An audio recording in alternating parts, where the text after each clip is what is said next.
Well, good afternoon. When you want to understand something, it helps to try to figure out what was it designed for, what purpose was it made to serve. Now, with this particular tool, it may merit a short amount of thinking, but the human mind is somewhat more of a puzzle, and I've spent much of my career performing that exercise, what is the human mind for? Now, the evolutionary people will tell us, obviously, it's to facilitate survival and reproduction. Okay, that's probably true, but it doesn't get us very far. After all, it explains just about every functioning part in every living thing. So if we want to understand something special about the human mind, we have to dig a little deeper. In evolutionary perspective, we are animals. We certainly are animals, birth, death, hunger, sleep, all the rest. But we are also supposed to be more than animals. I mean, when someone tells you you're acting like an animal, they're not stating a basic, indisputable scientific fact. You know, we're all animals. But usually it's a reproach. They're saying you're somehow failing to be more than an animal, which is what is expected of a civilized human being. So this civilized human being thing, I mean, as I said, we're animals. All animals solve the problems of survival and reproduction in one way or another. But the way we solve it is a somewhat unusual strategy. We work together in groups that share information and create a common body of knowledge, develop cooperation by interactive social complementary roles, collective planning, and so forth. In a word, culture. Culture, then, is our strategy for solving these things, and it's been very effective in that our population continues to increase, even while the population of most other mammals on the planet has been going down. Cockroaches are doing okay, but that's a different game. And likewise, life expectancy continues to rise. I mean, we've tripled our average life expectancy by virtue of research and policy. Show me another species that's done that. Culture has worked pretty well for us. That's our strategy. So what's really set us off on the path toward being able to create culture, this new kind of social life? The standard answer has all along been, in terms of the first psychological trait, intelligence.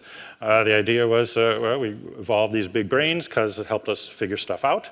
And then we started walking upright so we wouldn't bonk our big brains into stuff.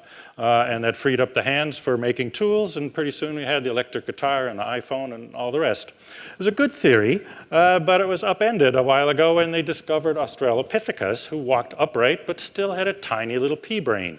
So it suggested that, well, maybe the first human trait was something else. And there are a couple theories, but the one I find most compelling is that our ancestors began using their hands to communicate, to share information with each other.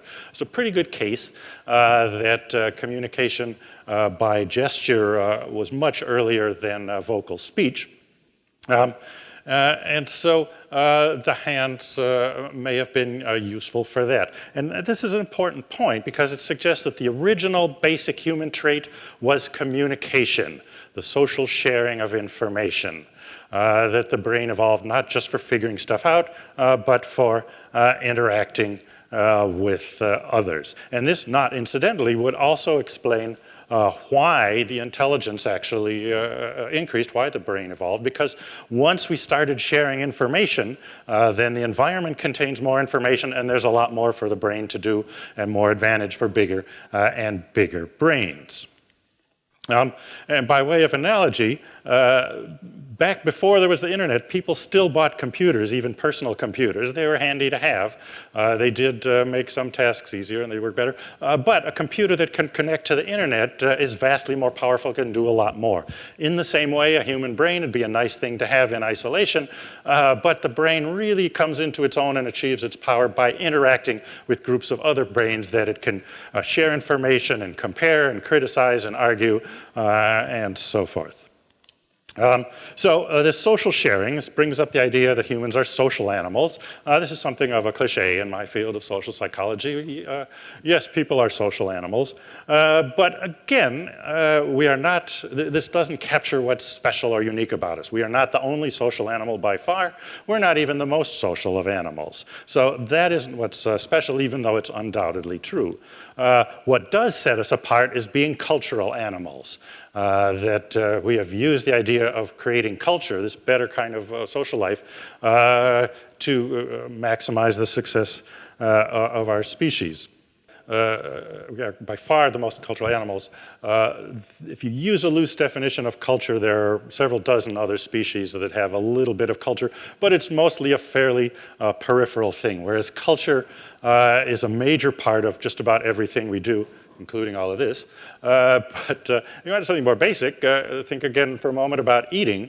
All animals have to eat, obviously, it's the only way to survive, and yet none of them have come up with grocery stores or restaurants or room service. They don't even have pizza delivery service. We have all this stuff and much more. And my point is, even in something as basic a biological function as eating, it's utterly transformed by culture, and rather for the better, I'd say. So, why? What are the advantages of culture? Let me give a couple right away. First one is language itself. Language not only helps communication, it improves thinking. You can remember better. You can analyze logically and reason and so forth. You couldn't develop a language by your own. You need a group. Indeed, a group has to work many generations to develop a language. So that's one obvious one. A second is that because we share information, information is stored in the group, not in the individual mind, and it outlives the individual. Animals can figure out stuff and solve problems, but then the solutions die with them, and the next generation has to start over and figure it out again, whereas human generations can build on what the previous generation did, can start where the previous generation left off. Compare, for example, wolves. Wolves are extremely social animals, but a pack of wolves living out in the forest today lives pretty much the same as it would have 10,000 years ago. They've not discovered democracy, not developed any technology, they have not created a market economy, they have no movements to reevaluate the social roles of she-wolves. None of that has happened for wolves. If you took a wolf magically from 10,000 years ago and released it out into wolf country today, it would probably do pretty fine, whereas a human from 10,000 years ago would be utterly lost trying to make its way in modern social life. A couple other advantages. One is division of labor, that we divide up tasks into different things and then we specialize in them. And because of specialization, we get really good at what we do so that every task gets done by an expert. And the total quality is done. I mean, I'm a professor. If I had to catch my own food each night and build my own shelter, I'd live very poorly and I wouldn't get much psychology done either. So division of labor really works, and a related phenomenon is economic trade, that by exchanging surplus products of our labor, it enriches both parties. I won't go into the details, but economic history is very clear. Societies that engaged in trade prospered and flourished much more than others. And there are even arguments that these kinds of social systems enabled our ancestors to prevail over the rivals, the other rough drafts of humankind, a dozen or more that there were. The Neanderthals are the most famous. Consider them for a moment. They were there first, so they had home field advantage, which is important in war.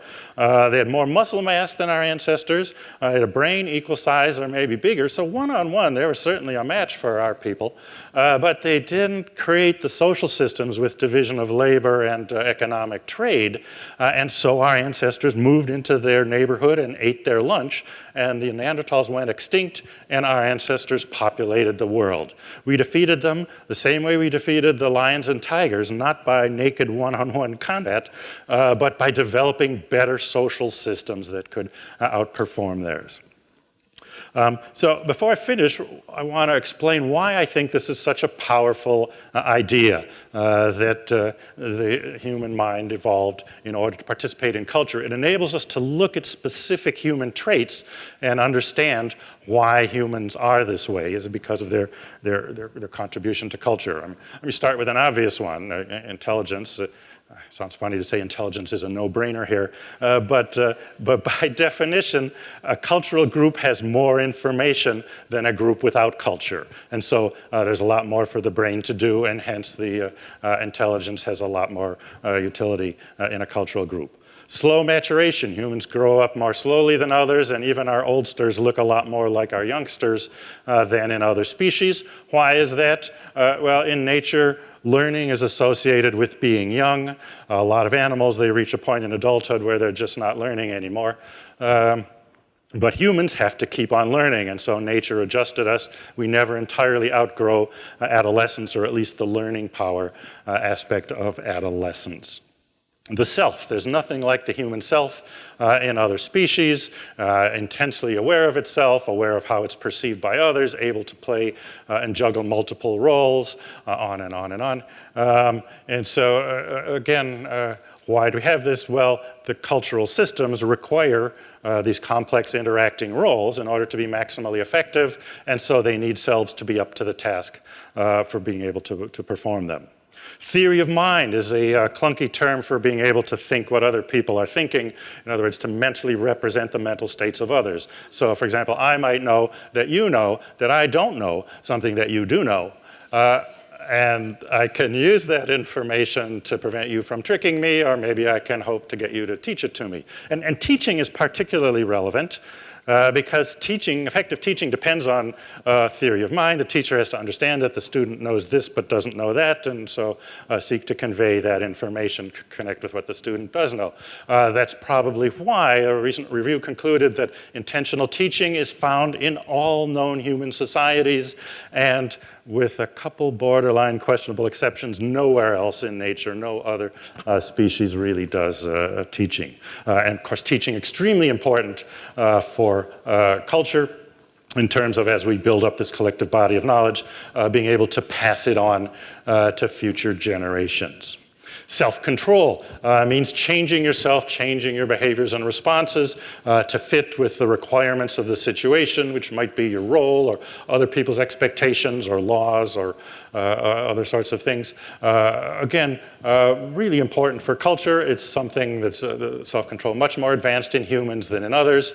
But culture consists in large part of rules, and people have to obey the rules most of the time in order for the system to work so that it can create more resources and raise the overall quality of life. So, and evidence again is very clear that even among different humans, those with more self-control are more successful and contribute more to culture.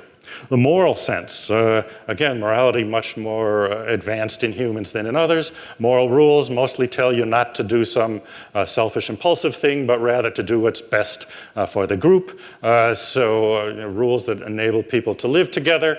So morality, very important for culture. Again, something we had to evolve the capacity for in order to get the most out of our cultural systems. Free will. I know the term free will is somewhat controversial and contentious, and sorry about that. I'm not going to get into the controversy. The thing is, the arguments are usually about the definitions, and often both sides agree on how human behavior is actually produced, and that's what I want to emphasize. The human behavior is controlled by processes that are qualitatively different from what's seen in other creatures, so that morality is one, that we adjust our behavior based on morality, rational calculation, economic and financial calculations, logical reasoning. Many other things go into the causation of human behavior. I'll leave it up to you whether you want to call that free will or not, but the point is there is this new kind of action control system, and again, it's something that enables us to function and thrive in culture. And one more, something I've been studying recently, is planning. Again, something people do a lot more than other sorts of creatures. That we work together, forecast the future, project, imagine how things will turn out. I argue about things, negotiate things. A cultural animal needs to plan a lot more than others, and collectively we can construct agreed upon structure for the future. Anyway, all these things, I could go on, but I've just tried to illustrate how you can use this idea to understand many of the key psychological traits that separate humans from other creatures. So, to conclude, I started with the question of what is the human mind designed for? And the answer is culture, or more precisely, nature natural evolution created brains that were capable of working with other brains to create this new kind of social system that would bring immense benefits to all of them. And I'm not just saying that the brain or that the mind is a product of both nature and culture. Everybody says that. But nature and culture work together. They shape each other in producing this marvelous new kind of mind. That's the basic starting point for, I think, understanding everything that's special about the human mind. It's the conceptual key to our understanding what makes us human. Thank you.